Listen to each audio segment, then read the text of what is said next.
Asani yang kedua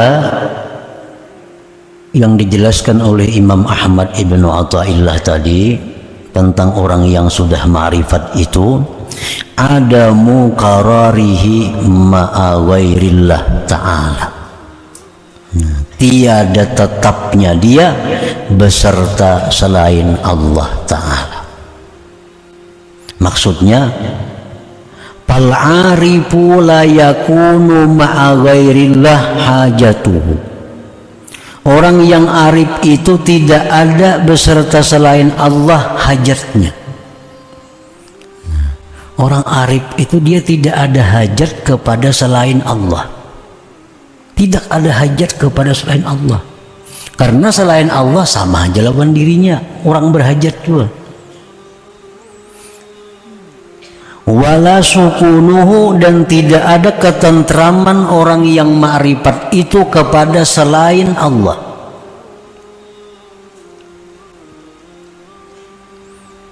Ada orang yang tentram dengan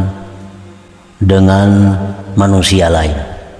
Bila ada manusia itu datang kepadanya, hatinya tentram. Bila manusia itu pergi, hatinya gelisah. Ini orang yang ketentramannya pada manusia. Nah, orang arif kada mau ke itu. Ada orang yang ketentramannya dengan duit. Bila ada duit, tenang.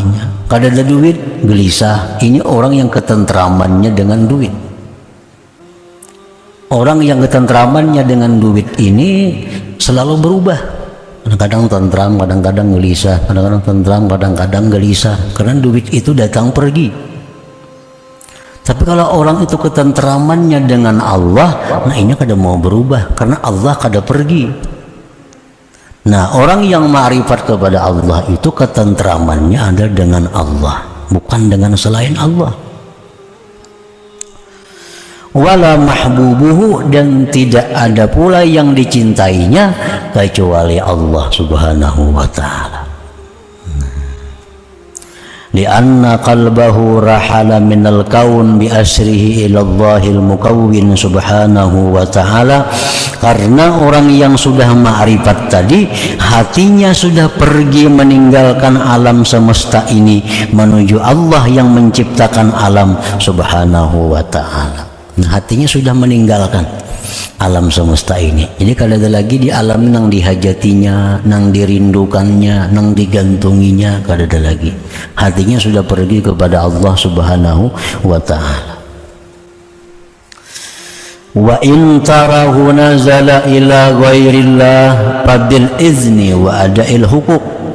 Jika engkau lihat orang yang arif itu turun kepada selain Allah, misalnya ada orang yang ma'rifat ini ketujuh dengan seseorang, ketujuh dengan makhluk, apapun ngarannya makhluk itu.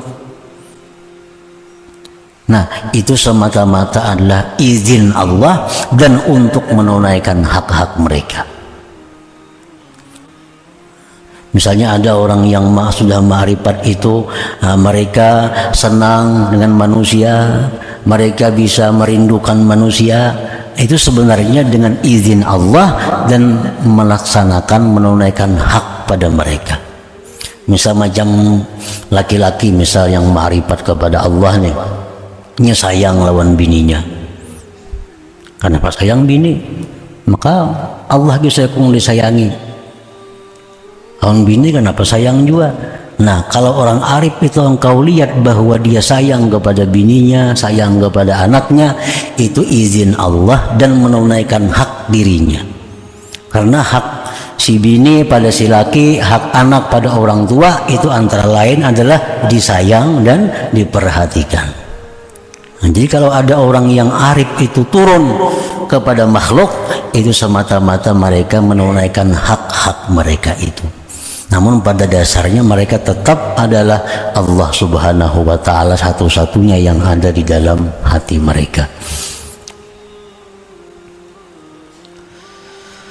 Fal-arifu man in qulta lahu man ladhi turiduhu min hadhil hayat ajabaka uridu ma yuriduhu Allah. Maka bermula orang yang sudah ma'rifat itu adalah orang, bila engkau tanya kepadanya, apa yang kamu kehendaki daripada kehidupan ini?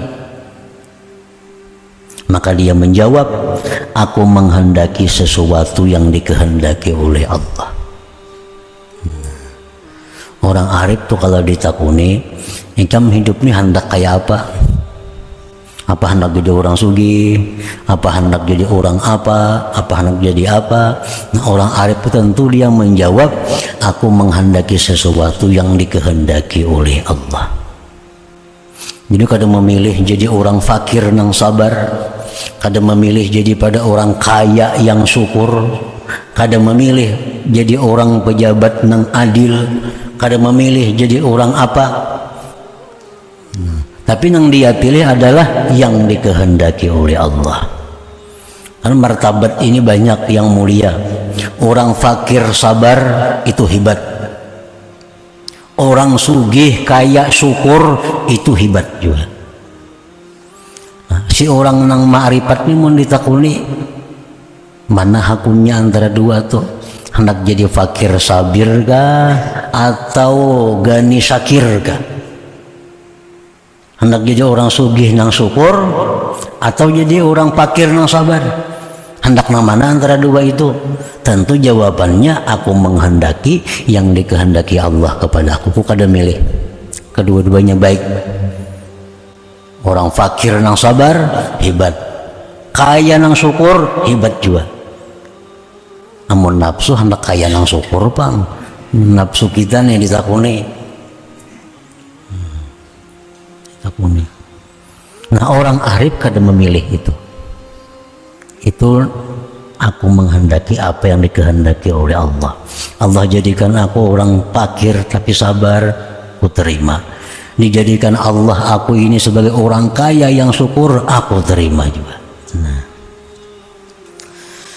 Wa in qulta lahum alladhi yus'iduka minad dunya, jika engkau bertanya kepada orang arif apa yang membahagiakan engkau dalam dunia ini,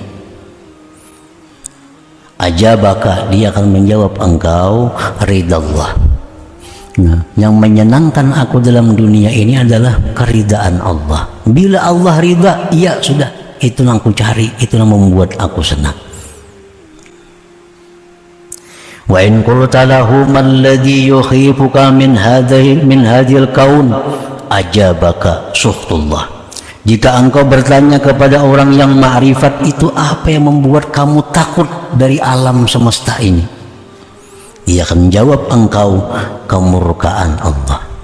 Nah, paling ditakuti orang ma'rifat itu adalah kemurkaan Allah subhanahu wa ta'ala. Wa in qulta lahu man huwa mahbubuka alladhi yamliku qalbak, ajabaka mahbubi Allah wahdah subhanahu wa ta'ala. Jika engkau bertanya kepada orang arif, siapakah yang kamu cintai, yang memenuhi hatimu, tentu dia menjawab, yang ku cintai, yang memenuhi hatiku itu adalah Allah subhanahu wa ta'ala wahdah semata. Nah, itulah contoh daripada perilaku sifat-sifat orang yang sudah ma'rifat kepada Allah subhanahu wa ta'ala.